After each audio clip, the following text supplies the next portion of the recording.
All right. We're starting a little late, but we're gonna get it going right, you guys. I'm here. I'm gonna give it a couple of minutes and let a few people kind of fall off into here. We were having some technical difficulties getting set up, but we're all good to go. We're about to get everybody going. So, like I said, so today's class, what I'm gonna do is I'm gonna be breaking down that deal that I posted on my social media. I don't know if any of you guys seen it or not, but pretty much I found it. I found a duplex, and I was gonna break it down. A lot of people were asking me a lot of questions on, what city it's in, what the numbers are, how it looks. So I kind of broke everything down based off the information that was given online, and then we're just gonna kind of take a look at it and go a little bit deeper in it. So um, yeah, we'll just go ahead and kind of start. Let me see here how we're gonna do this. Desktop, go. Right. So, all right. So this was the deal. This was the deal that I have posted, right? So you guys can see here goes the address right here, 5835 West 54th Street. And this is in Parma, Ohio, over in the Midwest. 44129 is the zip. This is a duplex that they want 51,000 for. This was did a little research on it. It was a court ordered sale, so it was a private showing. It ended up selling for the asking price. It's under contract right now. Well, it has a pending offer at least, as you can see right here. Sometimes on here on Zillow, they'll show if it has a pending offer. Sometimes it will, sometimes it won't. Um, but yeah, so we're gonna dive into this, and then after I kind of go over everything, if you guys have any questions, whether it be about this, about something else, most of you that have sent me messages through the Wealth Squad, I've been able to get back to all of you guys. So I was able to get back to everyone who sent me messages on the Wealth Squad, any questions that they've had dealing with real estate or anything else I've talked about. Um, and then as far as people that have hit me up on um, people that have hit me up on Instagram or Twitter, I think there's probably two or three of you that I haven't been able to get back to, but I will try my best to get back to you guys here soon. So anyways, let's kind of dive into this deal right here. So as you guys can see, they want 51,317 for this duplex, 3 bedrooms, 1 bath each unit. So what I did was I like to use Renometer, which is they'll allow you to do, I think, three, four, five searches maybe before they make you have to pay for it. A lot of times I'll just look up a few properties and then give it like a month. I believe it's like a month. They give you like 3 to 5 free searches before they make you try to get a membership. So if I'm heavy doing real estate, I'll pay for the membership. If I'm doing a lot of deals, but if I'm just doing ones and twos here and there, I don't really pay for it if I'm not using it that much. But if you're someone who's doing constant deals, and if you just want to get a good idea of what rents are in the area, this is pretty good. It doesn't have every area.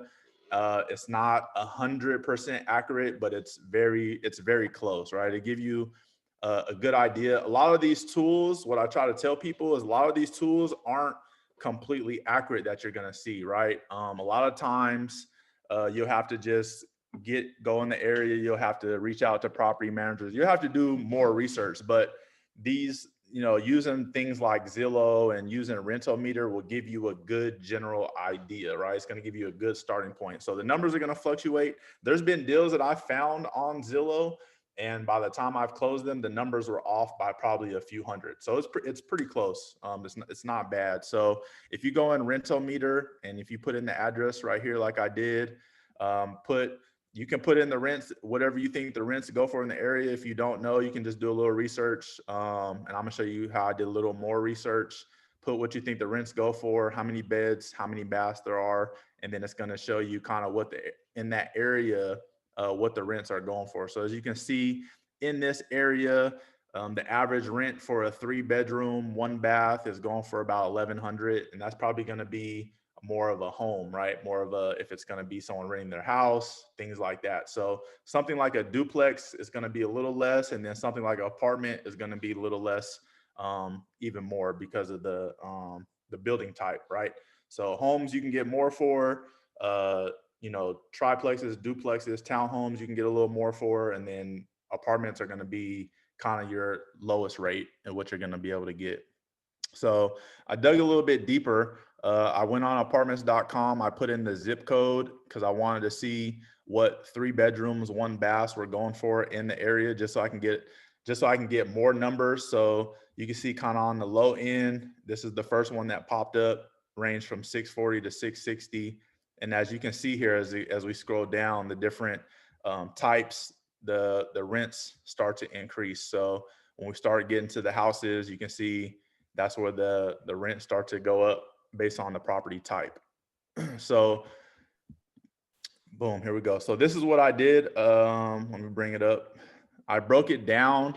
I took all the information that was online, and then I also put other information, and then I'll just kind of explain a little bit what these are, how I got these numbers and things like that, what you can expect. So the rents, I just lowered it down to about 900, right?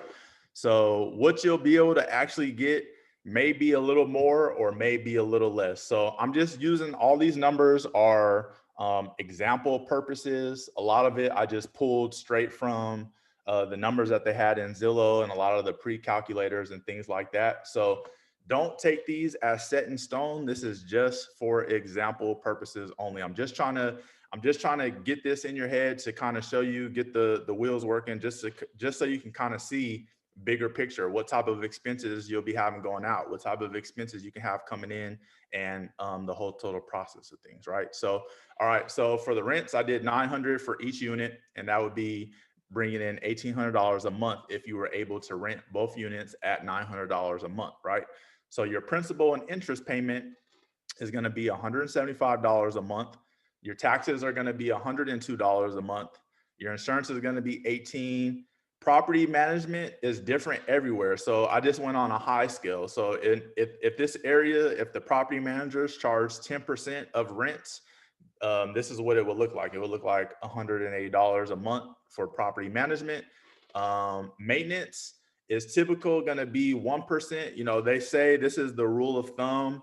This isn't my rule of thumb. This is just an overall general, people that have been in real estate for many, many years, a lot more years than me. This is what the recommendation is. It's 1% of your property costs is what you can expect to spend monthly on your maintenance, or to just set aside for maintenance issues. So since this property costs 51,000, 1% of that is $513, and that's an annual amount. So we break that down by monthly, and it comes out to about $42.76 to the side each month for maintenance. Landscaping is gonna, just by looking at the pictures, it looked like it was a decent sized lawn. You could probably get that taken care of for $50 to $100 a month, but that's just going to be determined if you hire somebody, if you do it yourself. So those numbers could fluctuate. So I didn't want to put anything there, just a general, just some basic numbers. Utilities, I did a quick research on what utilities were in the area. All you have to do is take whatever city you're looking at properties in and then say, what is the utility cost in this area? So that's all I did. Just a quick research. I seen what utilities were. So this is if you pay the utilities yourself as a landlord, as an owner, that's what you can kind of expect. But if the utilities are on the tenants, then that's money that you don't have to worry about. So I just left it in there. Like I said, that's another to be determined based on what route somebody were to go or how it's already currently set up.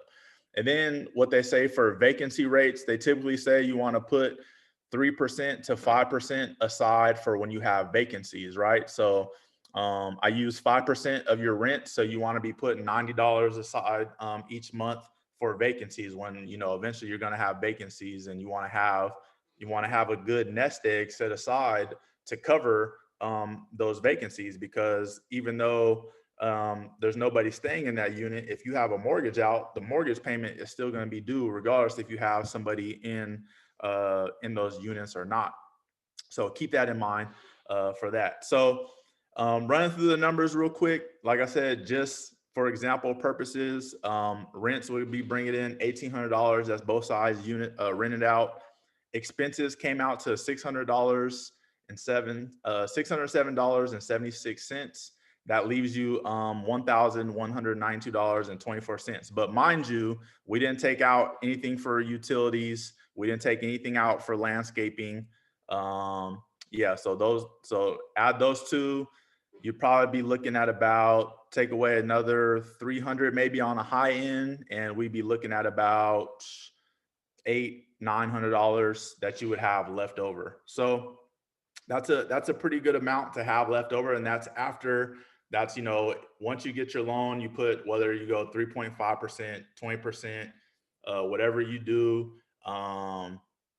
This is what you're going to have left over. So that money is going to be, put it towards whatever, put it towards your next property, or whatever it is that you want to do. If that's going to be passive income coming your way, because if you turn this over to a property manager, you're just going to be sitting back collecting a check. So if it's running smoothly, uh, the bank is going to get paid, you're going to get paid, property managers are going to get paid, and you're just going to sit back and collect that extra money that's left over after everything is taken care of. So that's, it's a little more to that, but that's the overall big picture, right? Those are the things that you're going to have to worry about. There's going to be things that might come up here and there, but for the most part, this is what you're going to be looking at paying every month.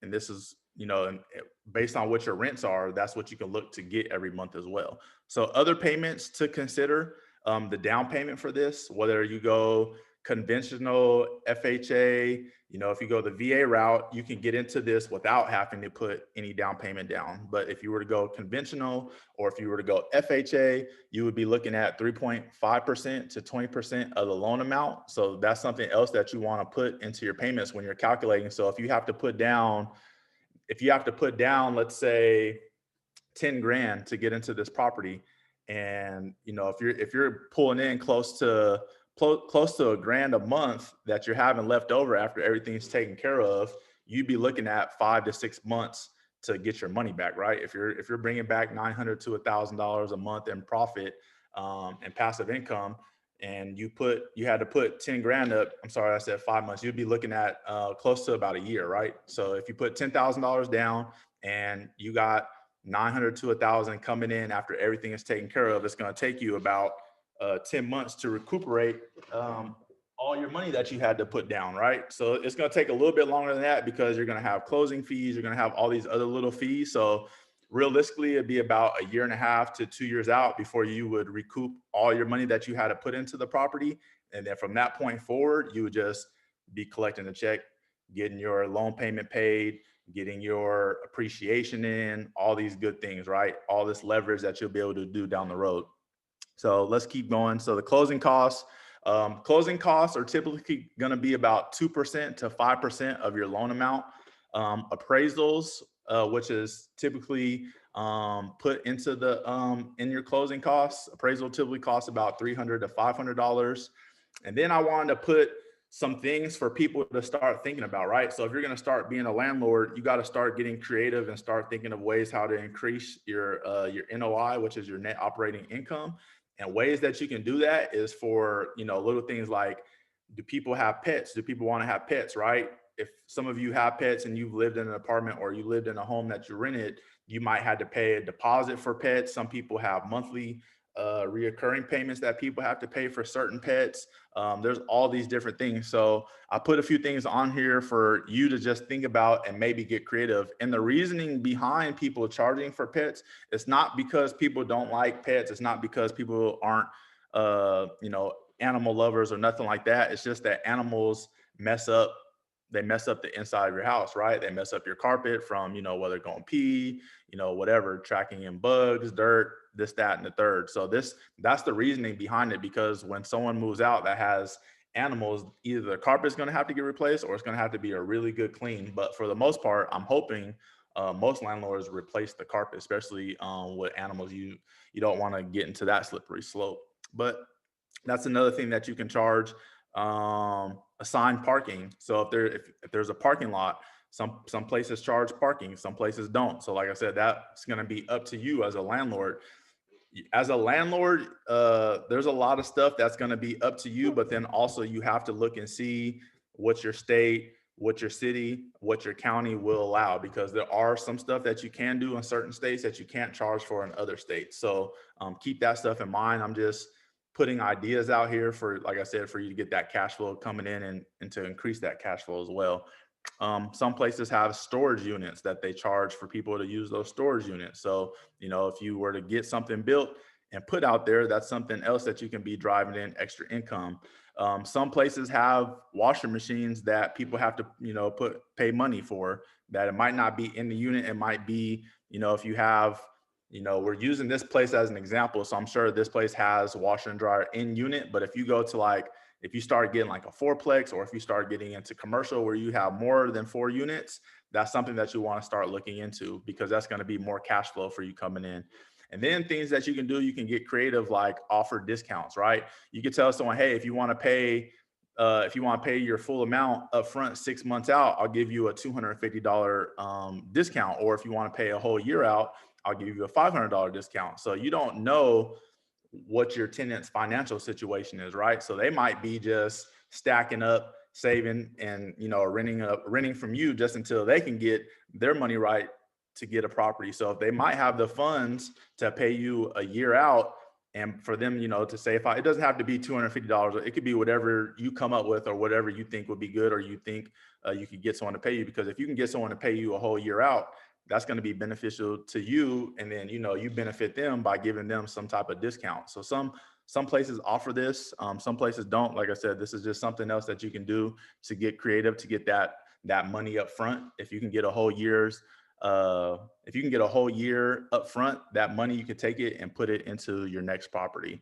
So to find the realtor for this, you can either reach out to what they had on Zillow, or you can reach out to Google or different platforms for lenders. The same thing, you could reach out to your realtor for a lender, what they recommend, whatever is in their network, or you can go through Google.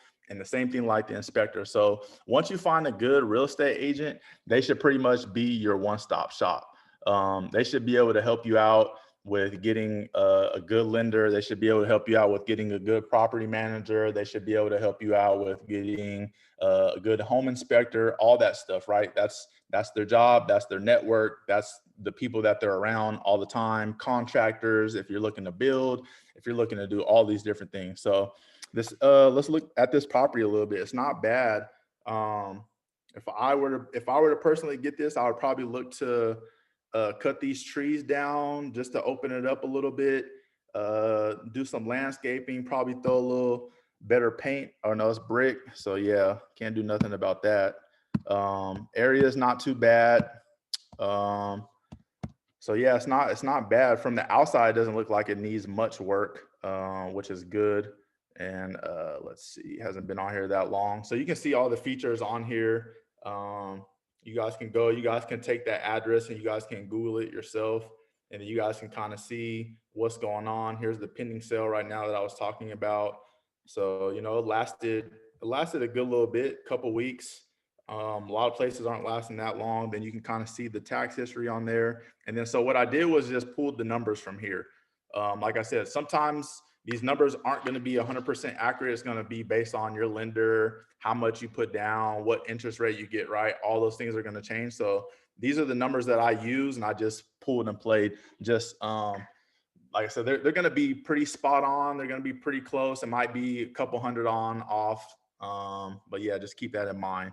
So you can see we put the 20%. If you want to change it to 3.5% to see what everything will be, that's what your down payment would be if you were to go 3.5%. But then you see your monthly costs also increase, because what that means is now that you're going to have mortgage insurance. Because remember how I said, if you put 3.5% down, if you go FHA or if you go conventional, you're going to have to pay that private mortgage insurance, versus if you put that 20% down, that's going to be more cash flow that you have coming your way. So like I say, you get creative, what works for you, do what's best for you. So you see when we change it, what it goes to, put that 20%.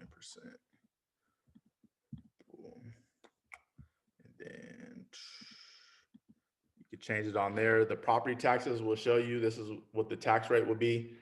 It's changing constantly. So like I said, that's why I said these numbers will fluctuate based on whatever home insurance you go with. This one just pulled from Geico. So yeah, shop around and see what you find. And then it tells you the area, the school. Like I said, these are things you want to look for when you go out here. So if I were to go look at this, I would drive up and down a couple blocks. I would, check out the school, see if there's anything growing, see what's going on in this area. And also you see that they have people that you can connect with on here. They have different agents on here that you can reach out to if you want to just use what they have on here. I tell people be careful about using stuff on here because once you put your name, your phone number, and your email in here, you're going to get people contacting you all the time. So if you have a different phone number and a different email you could use that's strictly just for real estate stuff, so you just check it whenever you check it, I would recommend doing that. That way you don't have multiple people blowing you up, because once you put your phone number and your email in here, they blast it out to everybody. So yeah, I made that mistake a really long time ago and I had to change my information. So, but like I said, here they have a lot of good information for you to do. So this would be a really good property. If you're in the Ohio area or if you're close to this area, don't sleep on it. Don't sleep on it. Plenty of opportunities out there. So it doesn't have to be this one. It doesn't have to be this. Like I said, there's other things that you can do, other places to search. So you just have to start looking on here. Parma is a cool little area. Looks like they got some pretty good deals. They have a lot of properties that are in that 150 and below price range, which is a pretty good price range right now. Especially, if you live in those states where real estate is just too high. If you're in those, Washington State, California, New York, the DC area, a lot of areas where rent's high, but there's also a lot of areas where places are affordable. So you don't have to live here to be able to rent out here.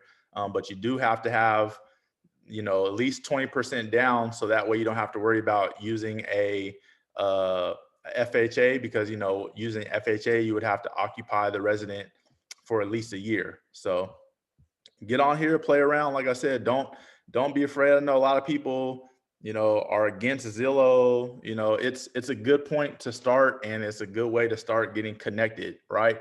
So it's a great, I like to start people off where I started off, because, if I just talk about where I'm at now, what I'm doing now, a lot of people wouldn't be able to relate. They wouldn't be able to understand. So I like to start at I always like to go back to that thought process, that mind frame that I had when I didn't understand, when I didn't know how I was doing my research and things like that, because I want you guys to see those ways so you can start doing it yourself.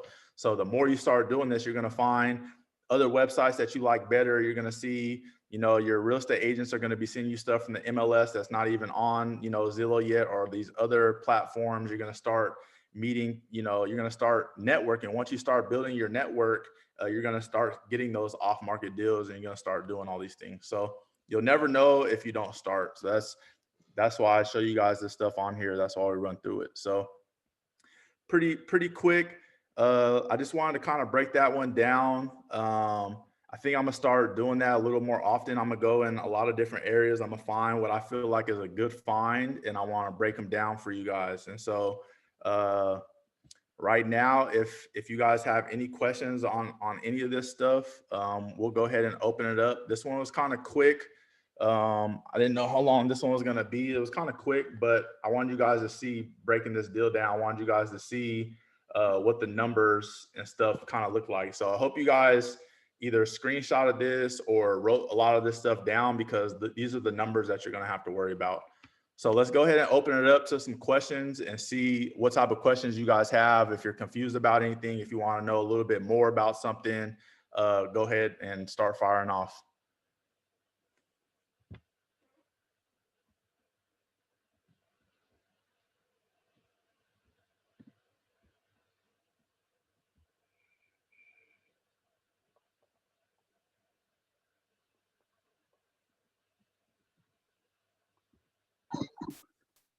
Hey, I was wondering, after you buy your first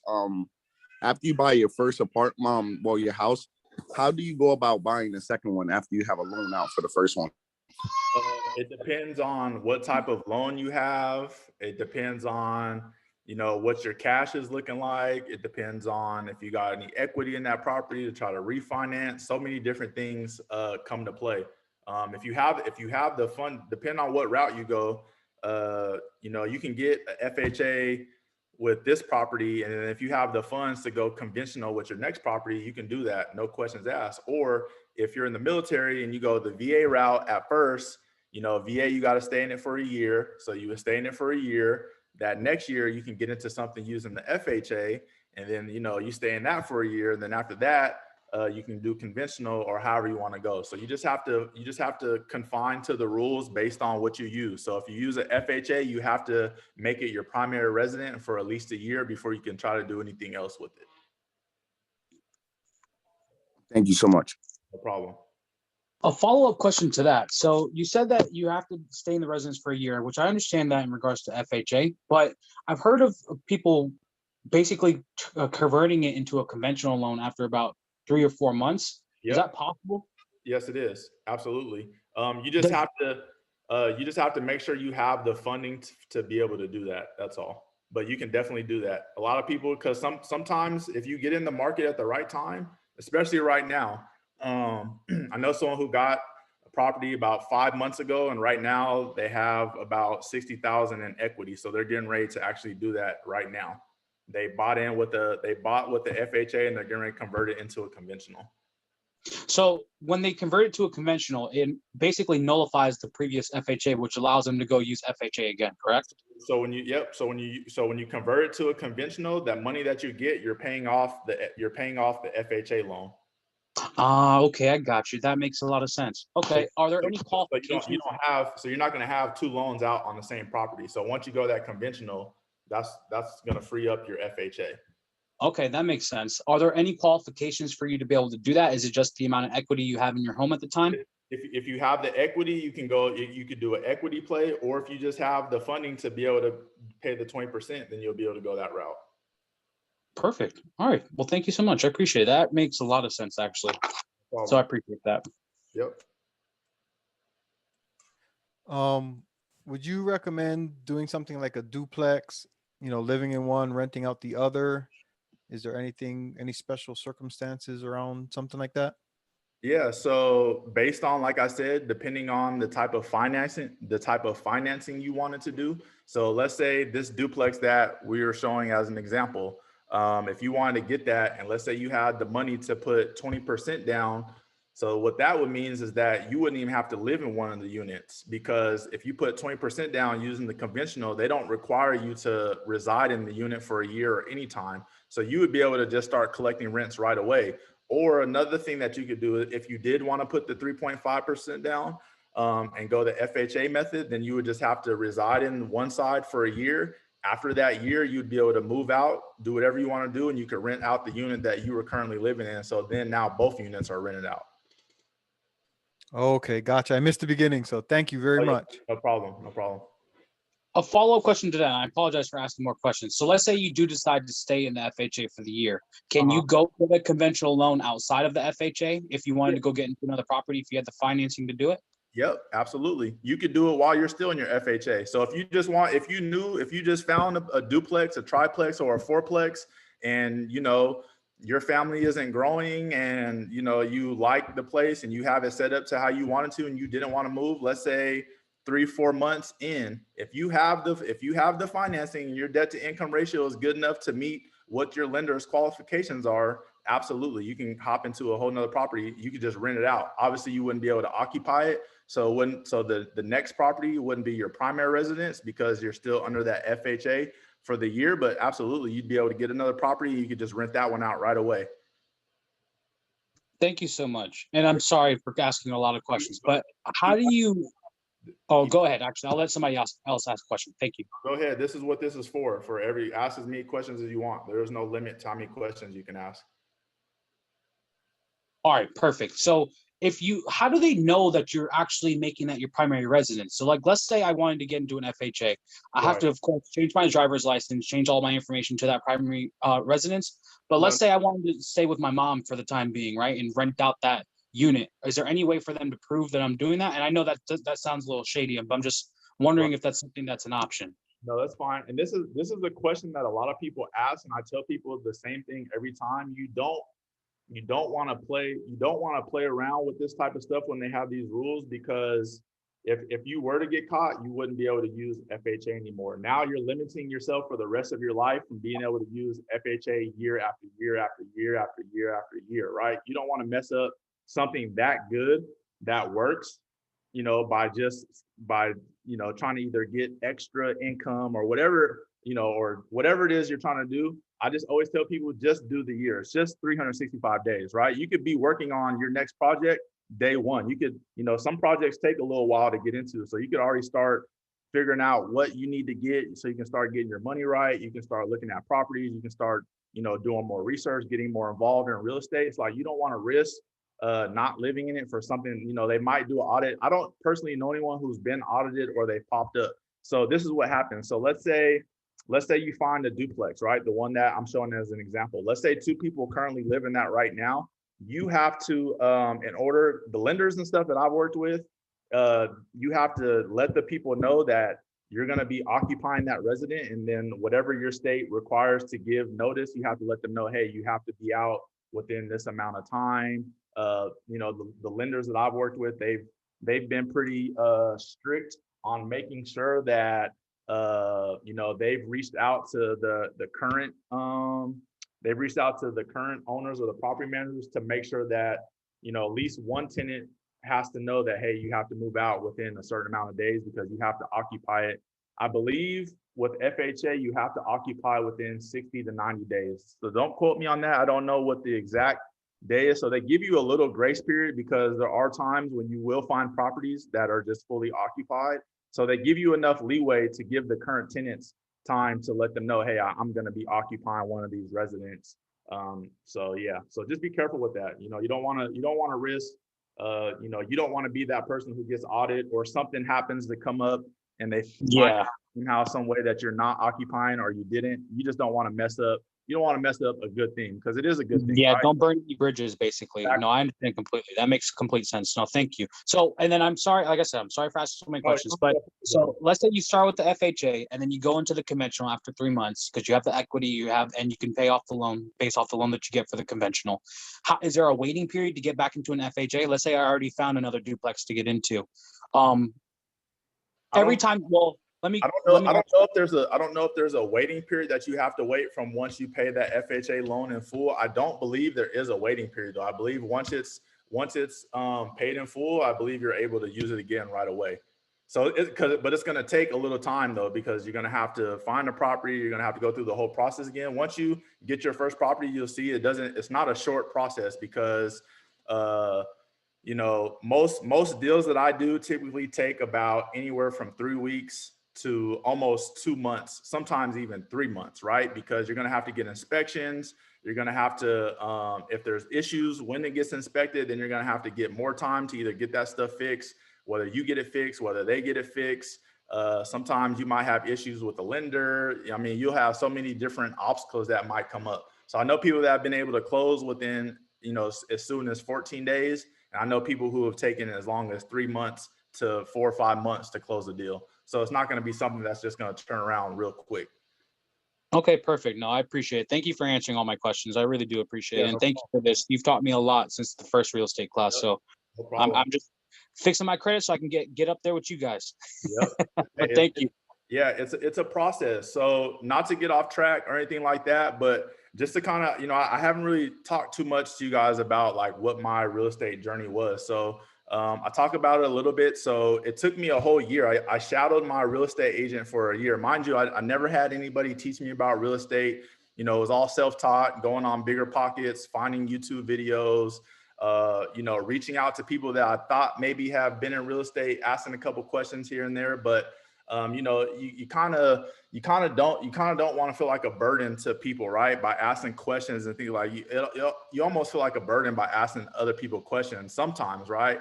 So what I did was shadow my real estate agent that I got my first property with. I shadowed her for an entire year. So I asked her to let me know. I said, hey, anytime you go out on a deal, can you please let me know?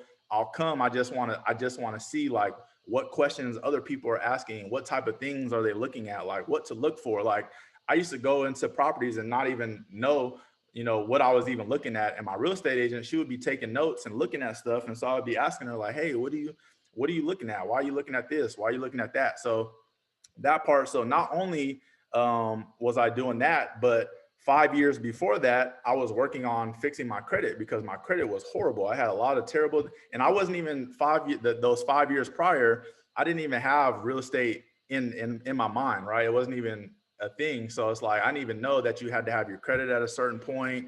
You had to have your debt to income at a certain level. I didn't know about any of this stuff. So once I got with my real estate agent, she was kind of explaining to me how the process worked. And so luckily for me, 5 years prior to that, I had already been working on building my credit. So, if you're gonna want to leverage these banks and these lenders, you do have to work on building your credit. So I always tell people, focus on that, right? That's going to be a good thing because if building your credit is good, to use it to use OPM to get other people's money, right?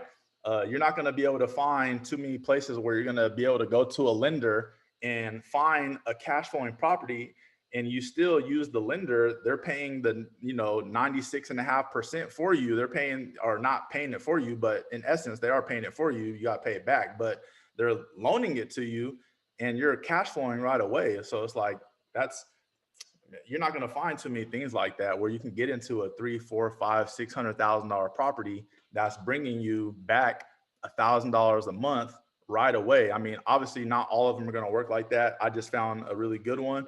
Not all deals work that way. I don't want you guys to think that it's all sweet and pretty and you're just going to be cash flow positive right away. There's been deals where I haven't been cash flow positive right away. There's been deals where I have to wait 2.5 years, right? So keep that stuff in mind. This real estate game is not a get rich quick. It's not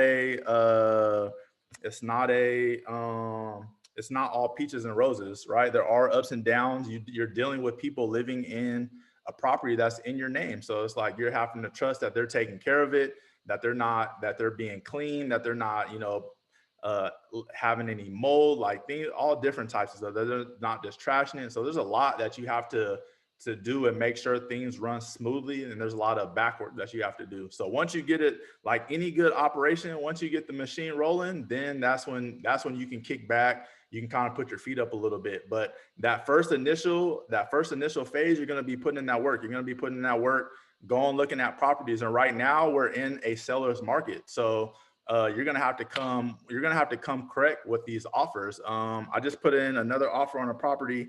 I put in 15,000 over offering, and someone put like 25,000 over offering. Right. So this is the type of market that we're in. So, like I said, a year ago, March until about November, December of last year was the perfect time for buyers to get in, to low ball, to get equity right away. But just because it's a seller's market, that doesn't mean that there's still not potential and there's still not a lot of opportunities out there. You just have to look a little harder. You have to make sure your credit is good. You have to make sure, your, whatever lender you want to use is ready to go. You got to make sure your agent is good to go. It's like, you got to be, once you find a property, you want to put in that offer right away, and you want to have your approval letter ready from your lender. You want to have all your ducks in a row. So, once you find those deals, if you have 5-6 deals lined up, you can put in offers on all 5-6 deals. That way, you got a better chance of getting one. So that's just something I want you guys to keep in mind. Just a little rant, but go ahead with the questions. We'll get back to it. Yes, I was wondering, how do you find tenants? So there's a lot of methods. So you'll have to, if you don't have a property manager, then you're going to have to get on there. You're going to have to be listing on, apartments.com. You're going to have to be listing on Zillow. You're going to have to figure all that stuff out. You're going to have to figure out how to market. That's the good thing about hiring property managers, is they already do all that. They already have a system. They already have a marketing system. So you don't have to learn how to market and try to find tenants.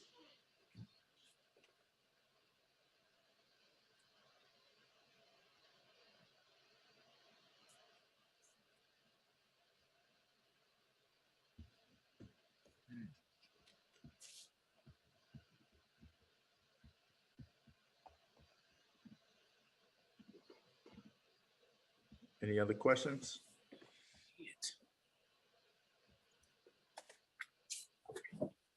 Do you go for deals that need rehab or that are already ready to move in?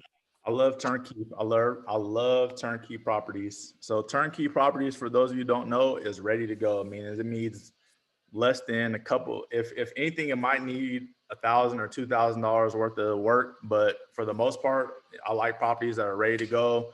I like properties that have tenants already in them, because it's a numbers game, and I'm able to, if there's tenants already in there and I can see what the rents are already getting, that will let me know if I even want that deal or not. And How do your the, tenants? Oh, sorry. Go ahead. that specific property you showed for 51,000, did it require any rehab or I no? didn't contact. It was I didn't contact to see to get more info. I was just going off. I just kind of wanted to use it as an example purpose. The next one that I do find, though, I will be doing more research. I'm going to contact some agents and things like that, so you guys can kind of get a more in depth. This one right now is just to get your guys' eyes seeing like what the numbers look like and things like that. What method do you use for your tenants to pay you rent? Like, for example, like if you have a property in Oklahoma, but you're in Florida, do you have an electronic system that you use, or are they sending you cashier's checks? How does that work? So I have property managers for every property that I have. And so the tenants pay the property managers deposit my money into my bank account. Simple as that. Man. Okay, perfect. Thank you so much. Problem. What do you think about Audit? what do you think about vacant properties, vacant lots? They're good. Like I said, you just have to do a little more research and see. Are you talking about trying to build on them or what? Well, where I'm at, I'm sorry, I came in late, so I don't know if you talked about it. And where I'm at, my girlfriend's brother was talking about all these cheap vacant lots that he was finding, like for 2,000 and 10,000 in the Dallas area.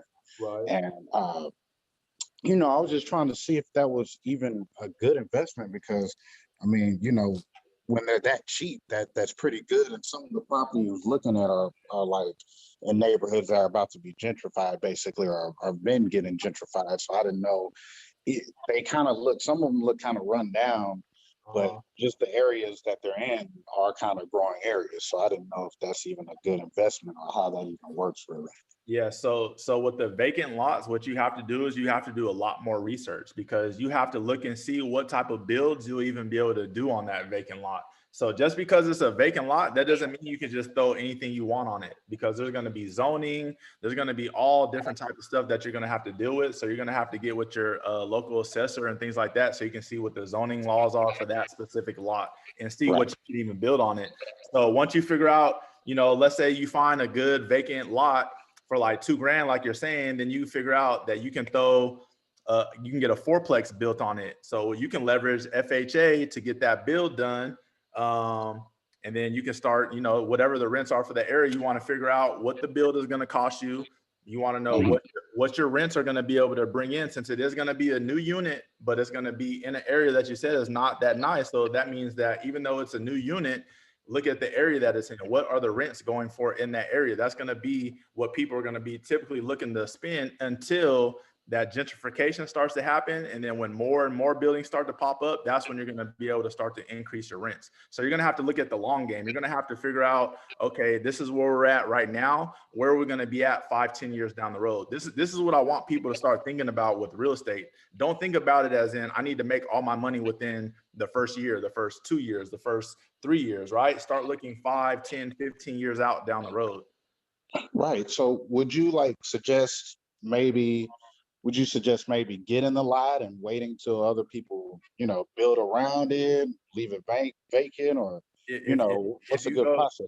If you go, and like I said, based on what the zoning rules and stuff is and what you can build on it, right? Like, hey, if you foresee the future and you think that it could be something, then don't sleep on it. Right. Appreciate it. No problem.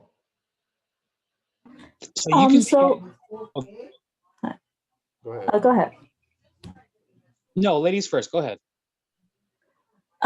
So how do you find attorneys as well as lenders? I know you said Google, but how do you really I suppose, qualify them? Do you also get references from realtors that you work with? Do you get references from friends, or like, what is your process for that? Thank you. Yeah, so I love references. So when I initially, so if I invest in an area that I've never invested in, my first process is I'm going to call about 10 to 15 different real estate agents.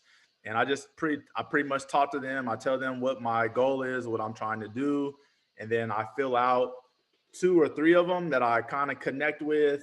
We're kind of on the same page. I like their vibes. And then we go to the next step where I start asking them, okay, how is your networking? So then I ask them for, their lenders. Then I ask them for their property managers. Then I ask them for their home inspectors. So now I have three agents giving me multiple lenders. I have three agents giving me multiple home inspectors. I have three agents giving me multiple property managers that they use. And then I start calling all those people that they give me. And then I see who I'm starting to click with more from there. So once I find that good network that, okay, I like this agent, I like this lender, I like this inspector, then I start getting more. If I need to get a lawyer, if I need to get this and that, then I just stay within my network. Because once you find that good network, you're going to notice that these people that are in, this real estate game, this is especially the ones that do it full time. These are the people that they're around 24/7.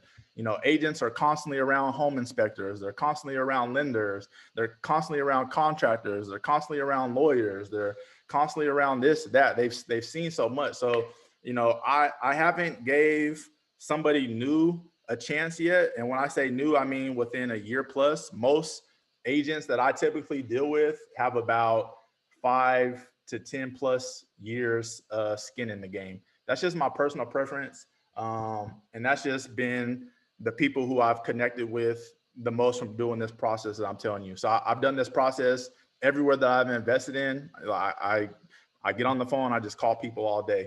And if you do this, you'll notice that it will save you a lot of headache. It will save you a lot of money, and it will save you from getting into bad deals. Thank you so much for that. I really appreciate it. I had a question, but there was a guy who was actually gonna also ask before she asked hers, so I wanted to let him go. Go ahead. Chris has been hogging all the questions. Yeah, go ahead. Go ahead.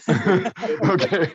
No worries. So I know that you kind of addressed it just now, but you did kind of bring up how you have a different property manager for each property. So is your process for finding your property managers the same as what you just described with realtors and home inspectors? Is it just finding that network, or how do you discover your property managers? So for my property managers, I like my real estate agents to recommend me people. And I have questions. And if you go back to some of the previous videos where I was talking about how to find property managers, I believe that was about 3 videos ago. I ran down a bunch of questions that I like to ask. So I have all these questions that I like to ask. And then eventually, like I said, you guys will start finding questions and things that are more important to you than it is for me. So you just have to think about, write down, I always like to tell people, write down 20 things that you would write down 10 things that you would require or want from your tenants, and 10 things you would want from your property managers, what you would want them to do. And then kind of figure out what would be the important things, and then find those property managers who cater to what it is that you're looking for. Do you want your property managers to screen your tenants to make sure that they've been at their job for at least 2+ years or more? Do you want tenants to dig deeper to make sure that they don't have any defaults from renting anywhere else? Do you what type of requirements do you want? Do you want to allow pets? Do you not want to allow pets? Do you want to allow, you have to think, this is your property, so you can allow whoever you want. You don't have to. So many people that have these horror stories and stuff like that from real estate is because they just allow anybody into their property, right? They're just so hungry on the thought that I need to get rents, I need to get this, and they end up allowing someone in their property who's going to either trash their property, who hasn't had any, consistent job, so they're always constantly late on rent, all these different type of things. So you're going to have to figure out what you want from your property manager. But a good starting point would be go back and find that video, and some of those questions and stuff that I put on there would be a great starting point, and then you'll be able to tailor it to what fits your needs. Absolutely. And that's beautifully said. I do appreciate you answering that question for me. And so I'm going to find that previous lesson on the Wealth Squad University page. For sure. Yep. Do you remember the title of it by chance? I do not. I believe I don't know. I think it was 2 classes ago. I believe 2 or 3 classes ago. You'll see. I just talk about property managers only for that class. Okay. Okay. I'll find it. I appreciate you, man. No problem. Good question. I had a question. Go ahead. In regards to determining rent, do you use like rental meter or what? Yeah, that was use? yeah, that was something I talked about earlier. Oh, No, it's fine. So here it is. If you can see it right here. So here's the rental meter. So I just put in that address for that example that I use, and then it will tell you what the average, the median is for that area. This isn't necessarily going to be 100% accurate. You can go a step further and go to like apartments.com, put in the zip code for that area, put in the bed and bath type, and it will give you a better idea of what properties are going for. And then you can see also the type of properties, right? Because houses are going to rent for more than what a 3-bedroom, 1-bath house is going to rent for way more than what a 3-bedroom, 1-bath apartment is going to go for. So since that was a duplex, it's going to be kind of in the middle. So it's not necessarily an apartment. It's not necessarily a home. So you're not going to be able to get the max amount. Like right here, we see this 3-bedroom, 1-bath, both these houses, 1,300, 1,200. Then when we look at these apartments for rent, it's hanging around that 800 to 700 on the low end, 600 on the low end. So if you kind of go in the middle of that, you'd be looking at about $900 a month for that duplex as the example that we were showing. Gotcha. Appreciate that. No problem.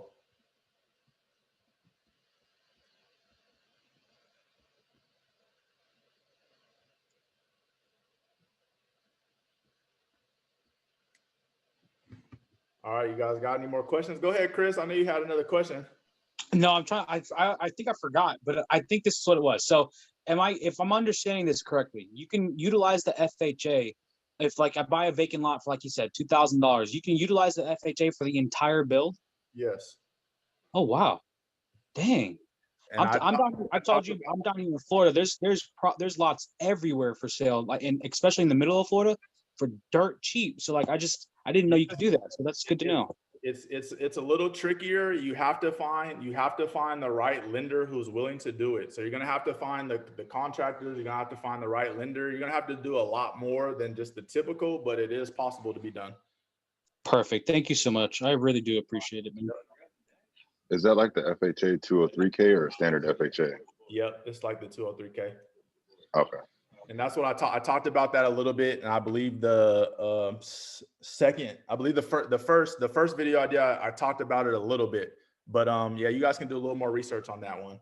For those of you interested in doing the rebuilds and stuff like that using the FHA.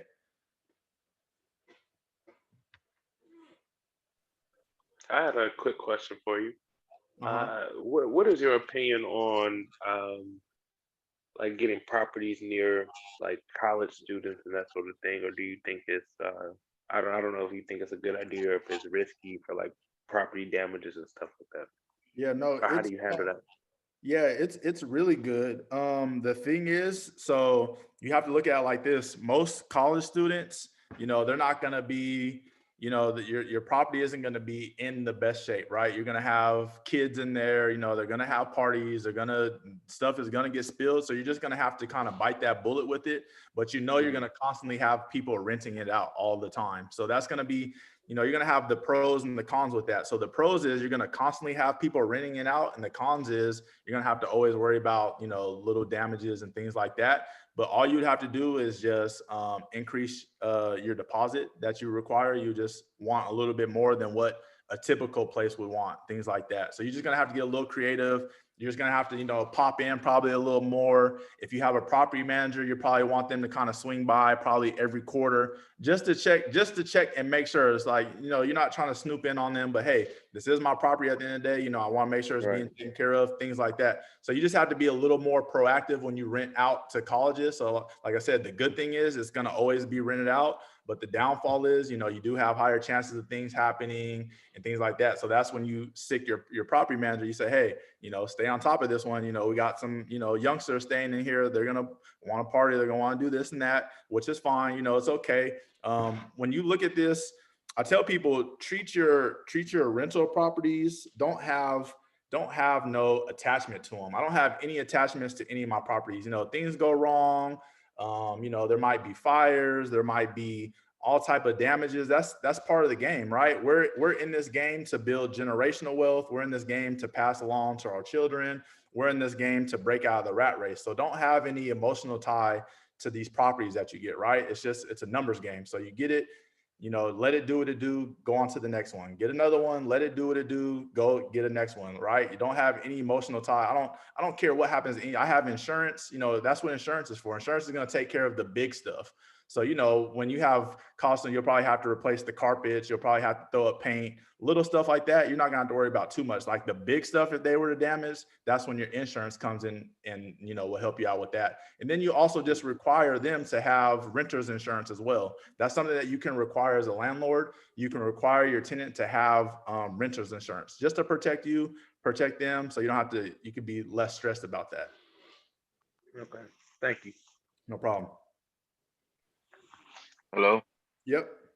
Yeah. What do you think about companies like Roofstock and places like that to help find properties? So you just recommend Zillow? And then No. my second, I'm sorry. Okay. And my second question was, are there? I guess do you talk to the realtors in that particular area about different ways to help with the 20% down? You talk to the lenders for that. You talk the lenders. You don't.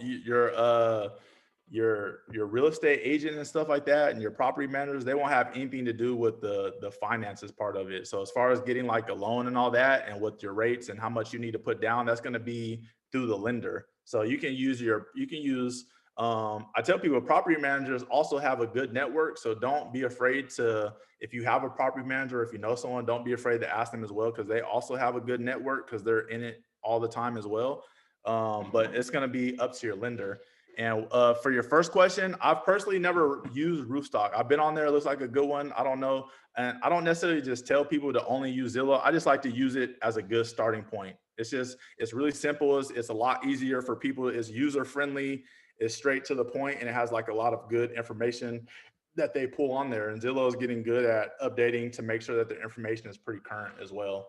So I personally don't use Zillow anymore. My real estate agents, they know exactly what my parameters are. So most of my deals are not going to be on Zillow anymore. I like to use Zillow because that's where I started out at. So I'm trying to show you guys how I started, because where I'm at now, you got to have a network, and you have to have done deals to get, you know, these agents to send you off market deals and things like that. And that just happens when you build that relationship with these agents. Once your real estate agent because you have to understand, your agent isn't, you know, they should treat you the same, whether if you're going to buy something or not. But you do notice a difference once you close that first deal with them. You do notice a little more difference, that they start to send you, you know, more deals, and you start seeing more stuff that you didn't see before, you can't find. So that just comes with getting some skin in the game. That's all. Appreciate it, man. No problem. I had a question. I see that we're looking in Ohio. Is there like a particular state or areas that you try to focus to find these deals? Nope, I look everywhere. I look at New York, I look in California, I look in Florida, Washington State, Texas, Ohio, Nebraska, Idaho, Iowa, Montana, North Dakota. So I look everywhere. I look every single place. Every day I'm looking at deals somewhere. Every day. I'll put in a random city or a random state, and I'll just look for deals. Every day I'm looking for deals. You look for more like off market, or they're listed on the MLS, or you know, I somewhere local. look and see what's on the MLS. Sometimes I'll just take a peek at Zillow. For the most part, I'll look on the MLS. I'll reach out to agents that are in that area. I'll tell them, hey, I'm a serious real estate investor. This is my portfolio, just to let them know that I'm kind of serious. And then they start sending me more off-market deals. Gotcha. Have you visited all your properties? No, I haven't. Some of the properties that I have got for what I would consider cheaper, and I consider cheap anything under 100,000. So some of the cheaper properties I've gotten, I just didn't even take the time. I've done the virtual Zooms.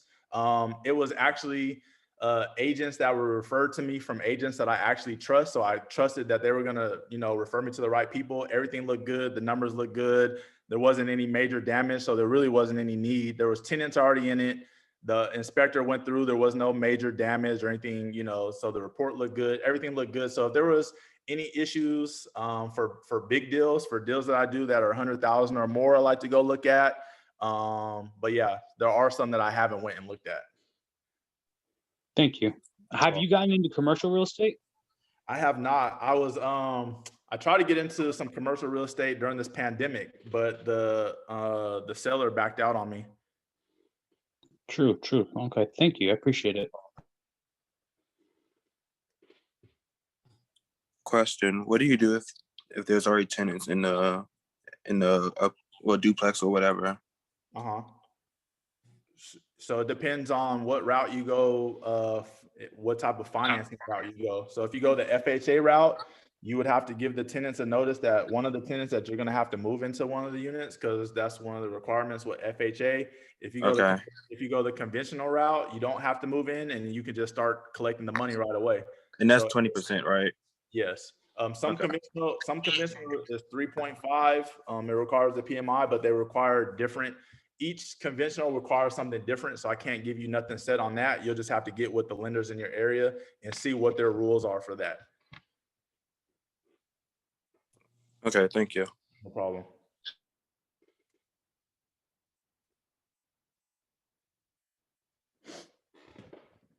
All right, you guys got any more questions before we wrap this up? I got a question for you. Go ahead. Me? Yeah, go ahead. Both of you guys can go. It doesn't matter what order. Well, my question was, have you ever dabbled into the trailer park industry? No, I haven't. I've been wanting. I actually went. I don't know how long you follow me on social media, or if you do or not. But so I posted. I found a really dope mobile home area that's actually not too far from me, and I put in the offer. The offer got accepted. We went to go do the inspection, and it just needed the price was almost too good to be true, and it was too good to be true because it needed so much work that I didn't even get into it. And I haven't went back in at it yet. I got so many different projects going on, but commercial and mobile homes are on my to-do list. So within the next 2 years, I'll have both of those under my belt. Because I got a lot of in arm's reach, and I started starting out. I was looking at small family homes, and then I'm like, have you looked? Man, look at all these trailer parks. So look at being the bank for those. So what you do, what you would do is you would charge the tenants a certain amount. You would put them on like a 5-year agreement, and they would pretty much be buying it from you. You would act as the bank. Look into that. There's some really cool, creative, and interesting things that you can do with these mobile homes. That's why I want to get into it. I just don't have the time right now to give it the focus that it needs. Got you. Cool. But Thank you. Yeah, pull the trigger on that, man. Mobile homes is really the way. I know a lot of people eating off of mobile homes. I really can't wait to get into it. I just don't have the time right now. I really don't. I feel like it's the unspoken dragon kind of thing. Yeah, it is. It really is. A lot of people are killing with it, and it's low cost. There's easy maintenance. I mean, how do they finance mobile homes typically? There's so many different, and that's the cool thing about mobile homes is there's a lot of creative ways to finance. Like I said, you could act as the bank, you could leverage the banks. You can owner finance. You could, whoever owns it right now, they can finance it. There's so many different creative ways that you can get into mobile home investing. Interesting. Yeah, okay. And they're cheap too. They're definitely cheap too. Yep, and longevity. A lot of the tenants that stay in mobile homes typically stay like 5 to 8 years. So it's not like apartments. You'll have a higher turnover rate, especially depending on where you're at. So apartments, I believe the numbers are tenants typically stay for a year to 3 years at the most, and then with mobile homes it's like 5 to 8 years, something crazy like that. Wow, that's cool, good information. Thank you. When you're looking for financing, do you kind of stick with that particular state, or do you have your own lender in your own hometown? Yeah, so sometimes, for certain deals, for the smaller deals, for stuff that's under like 100,000, I like to use local credit unions just because they're in the area, and I kind of tell them what I'm trying to do, and they understand, and their rates are typically a little bit better because some of the bigger lenders don't like to lend deals that are under 100,000. That's just because they're looking to make costly. Exactly, it's costly, so they're looking to make money as well. So with the smaller stuff, I like to use the local credit unions, and then I do have lenders that I've done deals with out of states that are either local lenders or lenders that I've done in the past. So that's the cool thing about these lenders is a lot of them, once you do probably about 2 or 3 deals with them, they'll almost approve most deals with you after that point. I have some lenders that I can just tell them, hey, I found a property. I need you guys to finance it for me. They don't even run my financials anymore because I've done so many deals with them. And it's like you build that relationship. Do you have any particular lenders that that you feel that you've been pleased by or displeased by that you feel like are worth noting? There was one lender, they transferred to, so I went through a local credit union and they sold the loan off to somebody else. And it was just, I was running into a lot of issues. I can't even remember the name. It wasn't through like a Chase or a Bank of America. It was like a local credit union. Yeah, and then they sell it off to some company you've never heard of before Well, that's just servicing the loan. the thing was they were supposed to be holding the loan. So they weren't, they were doing some really weird stuff. And Oh, I see. I had to get some lawyers involved and I was able to actually get out of that. But yeah, that was really kind of the only one. But for the most part, everything is pretty straightforward. When you find lenders, when you tell them these are my numbers of the property I found, they'll run the numbers and just ask them to send you over those numbers so you could just run through and see what everything is. And if it makes sense, then that's it. There's not going to be any hidden costs that come out after you sign or anything like that. That's why I tell people it's important to know when you get that loan from your lender, it's important to know exactly to the penny. You need to know to the penny what it's going to cost you to pay this loan back. You need to know to the penny for your insurance. You need to know to the penny for your taxes. If you have to pay these utilities, because that's going to give you a great idea of what type of rents you need to receive. So you can either come very close to paying all that off or to where you can start out in the green right away. 100%. Thank you. Yep. Hey Ace, are you invested or have you thought about investing into promissory notes? Is that something that you've thought about or? Somebody asked me about that the last class. Were you on for the last one that I had when he was asking? I was. I actually, so if you're familiar with Dr. J or Jay Morrison on Instagram, he actually had a free webinar a week ago in regards to that, about 4 hours on Saturday. And it's interesting because instead of having, it's essentially ownership and controllership where you become the bank and you can get some really good deals. So I was just wondering if that's something you guys are looking to get into or if you've already got into that, because I'm really interested in learning about that because it seems like you don't really need to have good credit or like you just have to have the cash flow to be able to do it. They don't even run you. They don't check your credit for that stuff. You just got to have that's it. Yeah, there's a lot of, man, there's so many creative ways to get into real estate. And Jay Morrison is a beast. I love his content. He posts so much. Any of you guys listening, go check out Jay Morrison's YouTube and stuff like that. That dude he's an animal with the real estate game. Heck yeah. Yeah, but there's so many, becoming the bank. You can become the bank. You can buy, you can buy deeds and there's so many different things that you can do in real estate. It's like I said, it's just, I found this little niche that I'm in right now, being, just a real estate investor, finding these fourplexes and leverage, FHA, VA, conventional refinancing, and just keep leveraging. It's been working really good for me. It's to a point to where I have a system down to where it doesn't take me any time. So I go through deals. I can go through 100 deals in probably less than an hour. So I can know which deal is good. And then I send the paperwork to my agents. I send it out to the lenders and they handle everything. So I can focus on other stuff. So my type of real estate investing is really good because it doesn't really require much time. It just requires me about an hour each day of doing some research until I find the deal that I want. And then it's really out of my hands from there. And then I can focus on other stuff. But a lot of that other stuff it needs more research. Some of that stuff you have to go to auctions for certain things. You got to go to the state auctions. Some of them have them online.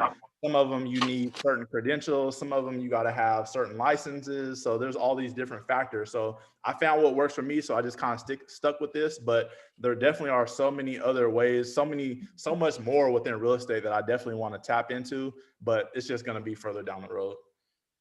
No, yes, sir. Thank you so much, man. Have a great Good Friday today, Oh, man, and you too. enjoy your Good weekend. questions, Happy man. Easter. Yeah, you fired off some great questions this class. No, I'm gonna DM you. I told you I was going to before, and I didn't. So I'm gonna DM you today, so you know who I am and stuff. I have a lot more questions, so All right, don't get yeah, hit me mad. up. Hit me up. All right, you guys. Any more questions? One question for you. Have you ever used like a hard money loan? No, I haven't. I'm actually in the process of possibly getting ready to. I have someone who wants to be a hard lender for me, but I have to find a big enough. He wants a really big deal, so he's looking for like $1 million plus deal. So I have to find something that makes sense. But I do have a hard money lender that I'm getting ready to use. Okay. And one more question. Do you own the properties through an LLC or LLC? Yes, I do. So each property has its own LLC, and the reasoning behind that is because if something were to happen at one property and someone were to sue you, if you were to have all those properties under one LLC, they can come after everything. So they can only come when you have an LLC, they can only come after what's in that LLC. So that's why. So the thing is, if you use FHA or if you use VA, you can't have it in an LLC until after that year mark, because technically you're not supposed to be using FHA or VA for an investment property, but the simple fact that they allow you to get up to a fourplex, that's already considered, that's an investment property. So, but just going off of what their rules are and how, everything is that year and one day, you can go ahead to the title company to find your lawyer and get it transferred over into your LLC. It's a very easy process. Okay, thank you so much for that.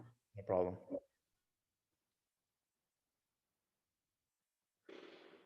Whew. All right, you guys. Any more questions? All right. Yeah. Wait, bro. Hey, let me get one in, bro. I've been sitting here listening to everyone. First of all, thank you for doing the presentations, man. I'm 22. I'm trying to get into at least buying my first house with FHA, and then just like you're saying, either converting it to conventional within 3 to 6 months, and then in turn making it an investment property. Moving on to the next. So, long story short, my question is, what kind of hit does this take on your credit? Just because I've never bought a home before, does that kind of impact how soon you can get into the next deal?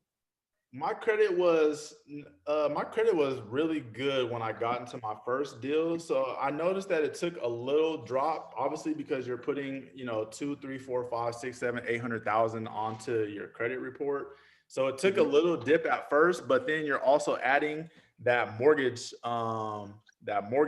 to your credit. So that's actually that's a different type of loan that you have out. And so it's actually going to help increase your credit over time, if that makes sense. So it actually helped my credit more than it hurt my credit over time.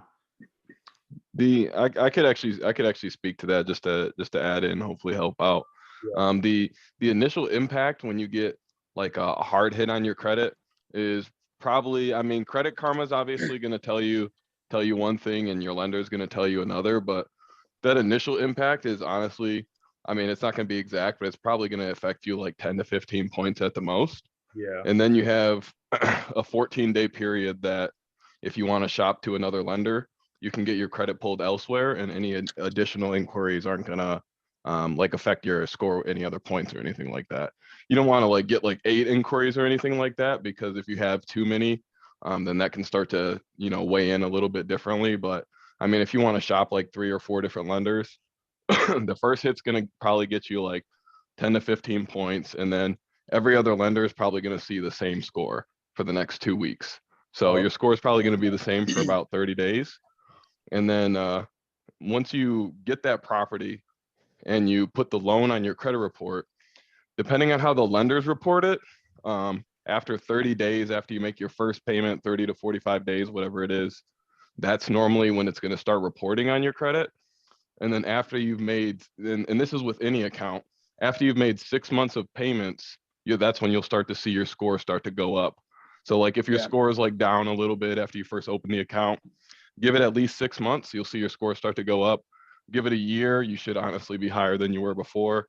Once you get to 2 years, then that mortgage is going to probably have a more positive effect on your credit than anything else. So, Yep. And that's exactly what I was saying. But what I was talking to, so don't let these lenders and stuff, don't let them run your credit. So you don't have to worry about taking that hit at all or having to worry about shopping around. So the way how I get down is I tell lenders I have the numbers. I pull my credit report before, so I know what my credit is at. I tell them exactly what it's at. I send them over the report so they can have it. I mark out my social and stuff like that. Lenders do not need to run your credit for them to tell you what their rates are. No one needs to, you don't have to get your credit run until you tell this lender, okay, I'm going to use you. Then that's when they can run your credit. So don't let these lenders, you can shop around to 100 different lenders. And if a lender tells you that they need to run your credit, they're lying to you. So that's already should be a first flag. Every time when I do this, I never get my credit hit. I don't get it dinged at all. Like he was saying, that initial, once the mortgage falls after about 45 days, it will show up. Your credit will drop just a little bit. And then after time, by about that 6 month to a year mark, you're going to see your credit start to skyrocket. So yeah, don't let these lenders or don't let people try to say, oh, we have to run your credit. No, they don't. All they need is the numbers. What they run your credit for is to see what your credit score is, to see if they even want to give you that loan. So by you telling them, hey, I know what my credit is, it's probably going to make them a little mad. And I don't even understand why, but I guess because they probably don't want to do all this work to come to find out that you have bad credit. So do it all for them. Run your credit, right before you're about to start going for lenders, run your credit the day before so you can have it printed out and then just send it to them. Say, hey, I ran my credit recently. This is what it's at. I know what it's at. These are the numbers that I have. I found this property that's here. These are the exact numbers that I need for the loan. Can you crunch it for me and tell me exactly what it is? And they will tell you what it is without even running your credit. I do this all the time. So be careful. That's some great game. I appreciate you telling us all that, because I know you get 3 free reports a year, right? Or you get one. You get one from annualcreditreport.com. Okay. Yeah. During sweet. the pandemic, during the pandemic, they're actually allowing you to pull it more, by the way. You said what? During the pandemic, they've been allowing you to do it once a month. Oh, really? Okay, that's good information. But yeah, don't let these lenders pull you guys' credit, you guys. I'm telling you, as someone who does this all the time, I never get my credit pulled. They pull it. Once I tell them, okay, I'll go with you, then they have to pull it because they need to see on their end, what it is. But don't let them just say, because they're just gonna run it and they'll pass it along. A few other people, you'll see a few inquiries on there. So yeah, don't let these people run your credit. Tell them you have all the numbers. You just need to know what their rates are. That's all you want. That's all we need anyways. Once you figure out what's your monthly P&I and, they'll probably run the taxes and insurance and all that, they can get all that information for you right away. So they just have to do a little work. A lot of them, they'll know that you're serious when you tell them that, hey, they're going to take you more serious when you have all your ducks in a row, because they're going to know, okay, if this person is telling me this information, that means they know what they're talking about. That means that they're out shopping around for other lenders.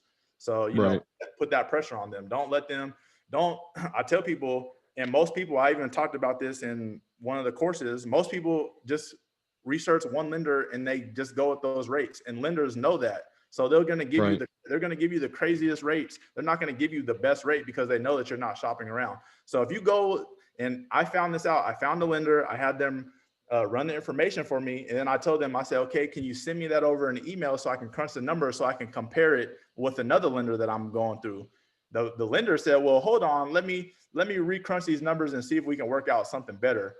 Within an hour, he sent me a completely different. So that already let me know I didn't even go with that lender, because that just tells me he was not necessarily being shady, but they're not going to give you the best deal because they know, they know that most people just find one lender and they don't do any more research. They know that people, so they're not going to give you the best rate out there. And someone that was in the class 2 classes ago said this. He said, yeah, Ace is 100% right. I just got through going through something like that.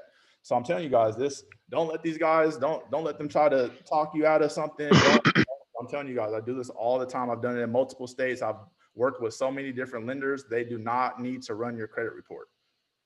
Question: Have any lenders ever said anything about like different costs associated with different rates, or? What do you mean? Like, okay, so let's say like I have like a 3.25 like presented to me by by like a credit union. I have a 3.25 presented to me by the bank. Do you Yeah. find that like those costs end up being the same most of the time, or what do you think?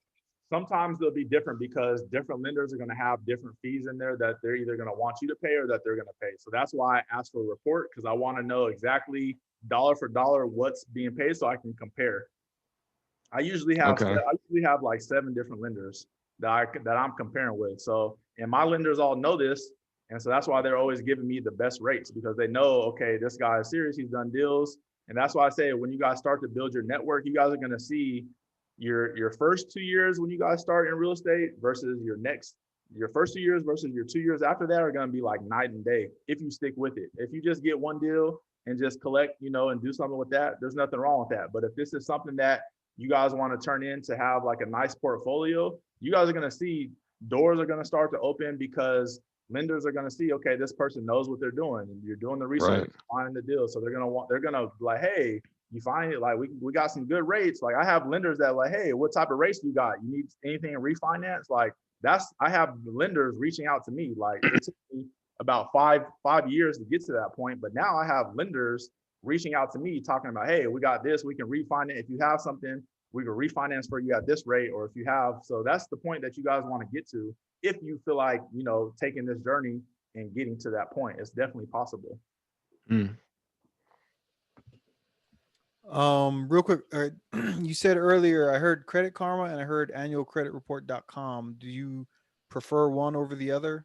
I tell people I personally don't really like Credit Karma, because Credit Karma is not that accurate. Yeah, Credit Karma, I tell people Credit Karma is good to kind of give you a good general idea, but it's not your actual report. So if you go to like annualcreditreport.com, that's going to give you your actual report from the 3 credit bureaus, right? Credit Karma is reporting from the credit bureaus, but it's a little late. It's a little bit later than it is with your actual what's on your. And that's why, and a lot of times, if you guys have ever done something and someone has actually pulled your credit, or if you've applied for like a credit card or something and they pulled your credit and you notice that the score is different than what's on Credit Karma, that's why. That's the reason why. So it's not saying that Credit Karma isn't legit, because it is your credit score, but it's probably going to be a little delayed. It's not real time, I guess you can say. It's not real time information. So when you go to like annualcreditreport.com, that's going to be your real time credit report. That's what the lenders are going to see, things like that. Okay, and you said that one a year doesn't hit your credit? It's not going to, no, getting your credit report is not going to hit your credit at all. That's not going to, pulling your credit is not going to ding your credit at all. Okay. Thank you. No problem.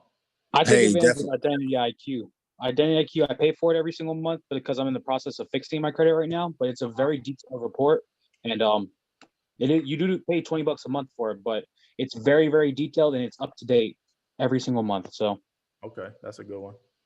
Hey, I just wanted to jump in real quick. Can you hear me? Yeah. Okay, fantastic. Man, just fantastic information. Appreciate it. And definitely appreciate all the questions that everybody's asking. I just had a couple things just to add to the credit piece regarding your actual credit score versus Credit Karma, or even Identity Q. I have all of those. And what I have been told, and it would be great if you could kind of give me some insight to this, that your actual credit score is broken down into FICO scores. My FICO, I have an app, it's called My FICO, and it actually gives you your mortgage score, your auto loan score, your credit card score. So oftentimes I would, try to get approved for a house or a car back in the past. And I'm looking at my Credit Karma, or I'm looking at Experian, or whatever app you use to find your credit score, and it would say 705 or something like that. Right. But then when I look at my FICO and it goes into my mortgage score, or my auto score, they'll say, well, your actual auto score for FICO is 650. So it's lower than what, the Credit Karmas and the other places are saying. So have you ever run into that, where are these lenders actually going by your middle score of your FICO, or are they looking at? Most lenders are going off of your FICO. I would probably say 85 to 90% of lenders are typically going to be looking at your FICO. Gotcha. Okay. did you have anything else on that you wanted, or did I answer your question? I don't know.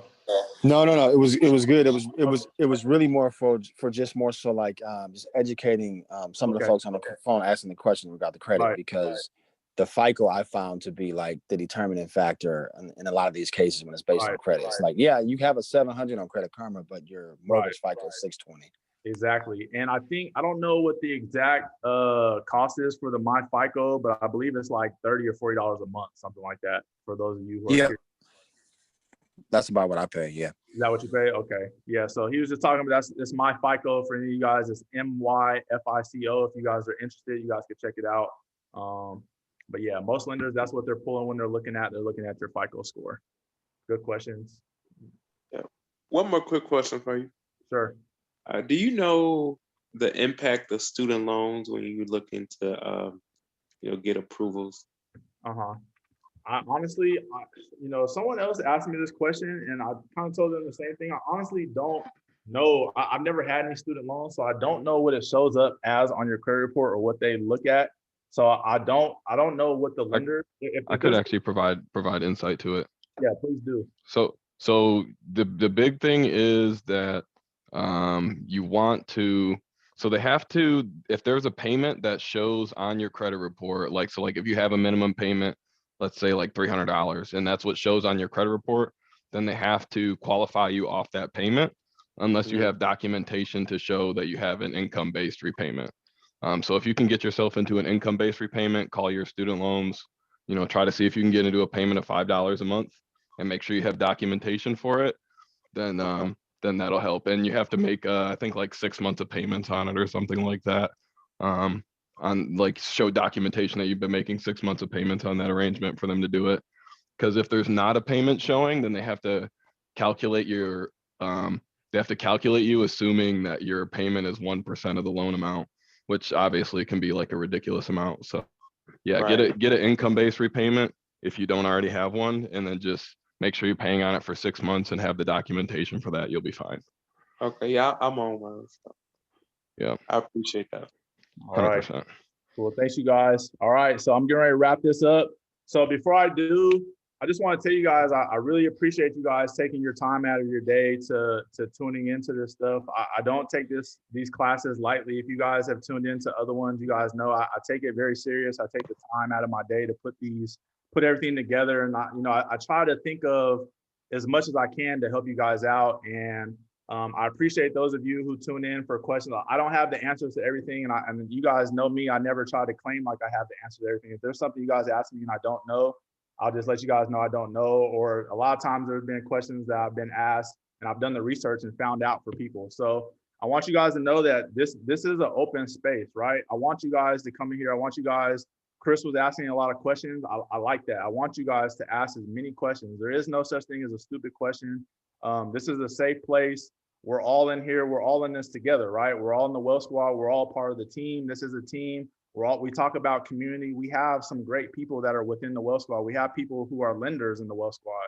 We have people who are real estate agents in the Wealth Squad, and they're always posting if people need help to hit them up. So start digging deeper in our own network. You don't even have to go find another network, right? Use the Wealth Squad to start networking, because we have over 30,000 members, and we have so many different members who are lenders, agents, inspectors, people who do BRRRR, people who do wholesale, people who do all this stuff. So it's like, don't limit it to just taking these classes and just hitting me up. Start networking and reaching out to the other people that we have, because that's what we created this community for, right? We don't want you guys to just have to wait for these classes or wait for someone to post.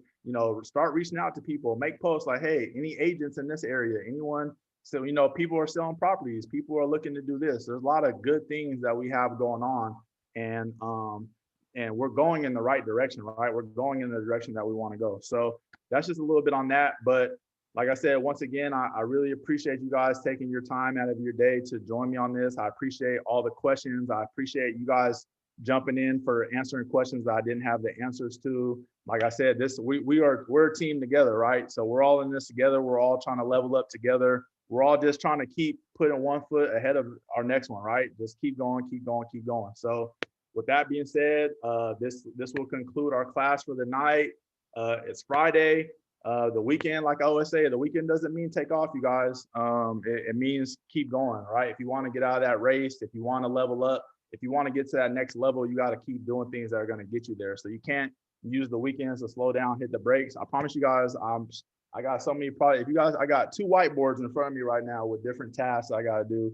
You know, after we get done with this, I'm about to chill for a minute. I'm about to read one of my books that I'm on that I told you guys I'm on. It's been pretty interesting so far. But yeah, the grind don't stop. Like if you guys really want to, if you guys want your life to change, if you want to level up, you got to do things that other people aren't willing to do. And a lot of people aren't taking their time out of their Friday to come join these classes and get educated. So it's like you guys are already taking that step, you know, that one step ahead that other people aren't doing. So it's like you guys are already getting there. So you just got to keep going. So I appreciate you guys, and everybody have a good, safe weekend, and let's keep leveling up together. All right. Thank you, Ace. No problem. Thank you, man. Thank you. Have a great weekend, guys. Thank you so Thanks. Thank you. Sir, let's go. Thank you. Yep. Thank you, guys. Thank you. Oh yeah. Thank you guys.